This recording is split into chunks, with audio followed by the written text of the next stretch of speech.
नमस्कार, welcome back to my channel Ask Astro Ed. आप सबों को एक बार फिर से बहुत बहुत स्वागत है। आपने भारतवर्ष में देखा होगा और विदेशों में भी हम देखते हैं, हालांकि गोरे आदमियों में ज़रा कम पता लगता है, लेकिन नहीं होता है ऐसा नहीं है। वो क्या है? वो एक बीमारी है जिसको हम बोलते हैं ल्यूकोडर्मा। देखिए, ल्यूकोडर्मा की मेडिकल साइंस में कोई दवाई नहीं है, इसका अभी तक कोई इलाज नहीं है। इसको बहुत से लोग घबराते हैं, ये छूत की बीमारी भी नहीं है, ये सिर्फ एक डिफॉर्मेटरी है और ये जेनेटिकल है, ये आता है। आज आपको हम इसके बारे में कुछ चीज़ बताना चाहेंगे जो बहुत ही गोपनीय है। बहुत से लोगों को मालूम है हिंदुस्तान में, और वो इससे पैसे लेते हैं और बहुत पैसे लेते हैं, और बाकी तो नीम हकीम इसको माने इलाज को करने के नाम पे दुनिया भर की गलत हरकतें भी करते हैं, लोगों से पैसे भी लूटते हैं और आपके लिए कॉम्प्लिकेशन भी ये बना देते हैं। तो आपकी फिर वो भूख मर जाती है, किसी के बदन में और ज़्यादा होने लगता है। तो वो मैं आज शेयर करता हूँ। ये मुझको ये विद्या मैंने सीखी थी बहुत पहले, करीब आप समझें 45 साल 50 साल हो रहे हैं। वो जूनागढ़ के एक बाबा जी हमको कुंभ मेले में मिले थे और उन्होंने हमको वो सिद्ध करके बताया था। उसके बाद मैंने इसको आजमाया और बहुत से लोगों को मैंने इसको कंट्रोल करने में सफलता पाई है। तो ये सही है कि मैंने उसके साथ में कुछ मंत्रों का भी इस्तेमाल किया है। अब वो मंत्र थोड़े गोपनीय होते हैं, उसके साथ प्रतिज्ञा जुड़ी होती है कि बिना सिद्धि के वो ऐसे नहीं दे सकते। फिर भी मैं चाहता हूँ कि इधर उधर और किसी नीम हकीम के चक्कर में आप ना पड़ें और इसको आजमा के देखें। आपको काफ़ी हद तक फ़ायदा होगा, कम से कम ये फैलना रुक जाएगा। और कोई व्यक्ति अगर चाहे तो वो हमसे फ़ोन पे अथवा हमसे ईमेल पे संपर्क कर सकता है, और ईश्वर की कृपा रही तो वो बिल्कुल ठीक हो जाएंगे। मैंने 80% तक फैले हुए उसको मैंने ठीक होते हुए देखा है। थोड़ा सा धीरज चाहिए, थोड़ा विश्वास चाहिए, पैसे कुछ नहीं लगते हैं। और ये जो मैं आपको बता रहा हूँ ये करके देखें। विश्वास माने अगर इससे आपका कंट्रोल नहीं होगा तो दूसरा कोई आदमी कंट्रोल कर भी नहीं सकता है। बहुत सरल उपाय है।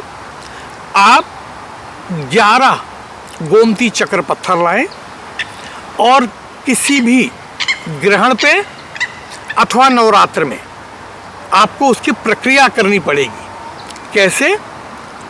अगर ग्रहण में कर रहे हैं तो आपको उसको पहले दिन अच्छी तरह धो लीजिए।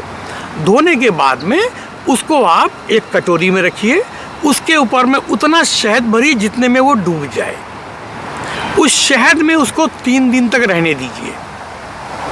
3 दिनों तक के बाद में उसको शहद से निकाल दीजिए, फिर उसको धो लीजिए। धोने के बाद में उसको फिर कटोरी में रखिए और उसको गाय के शुद्ध घी से उसको ढाँक दीजिए। कितना लगेगा? 1-1.5 चम्मच के बराबर आपका घी लगेगा, वो डाल दीजिए।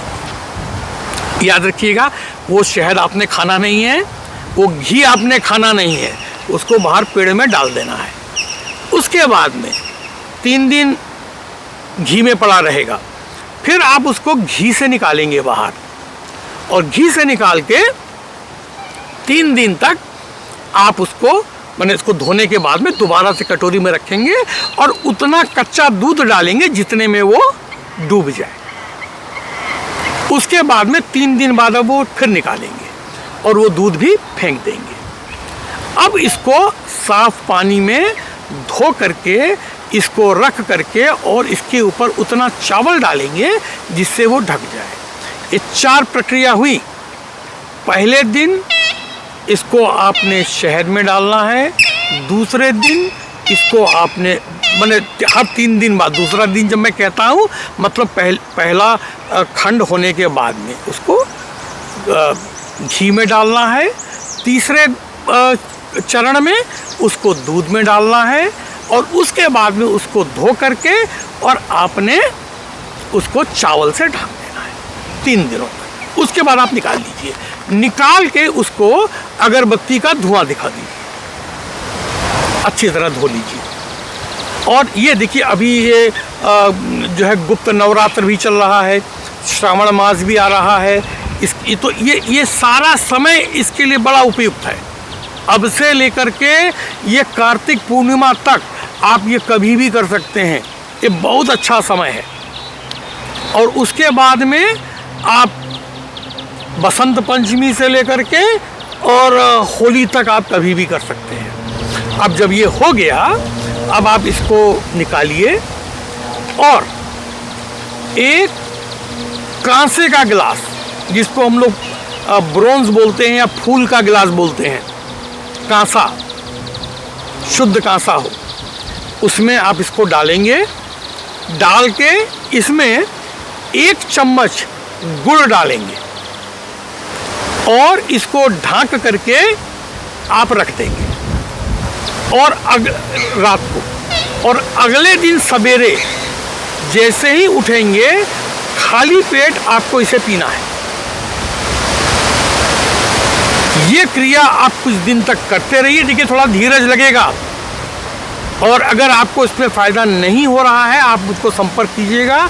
मैं जहाँ भी हूँ विश्व में, मैं आपके लिए मुफ्त में, फ्री ऑफ कॉस्ट, मैं आपके लिए इसको मंत्र पढ़ के इसको वो कर दूंगा और निश्चित रूप से आपको काम होगा। आप देखिए, ये कुछ दिन इस्तेमाल कीजिए। देखिए ये दवाई तो कोई है नहीं, एलोपैथिक दवाई तो कोई है नहीं कि आप इसको तुरंत समझ लें कि फ़ायदा कर जाएगा। अगर श्रद्धा भक्ति से आप करेंगे और पिएंगे, आपको फ़ायदा निश्चित होगा।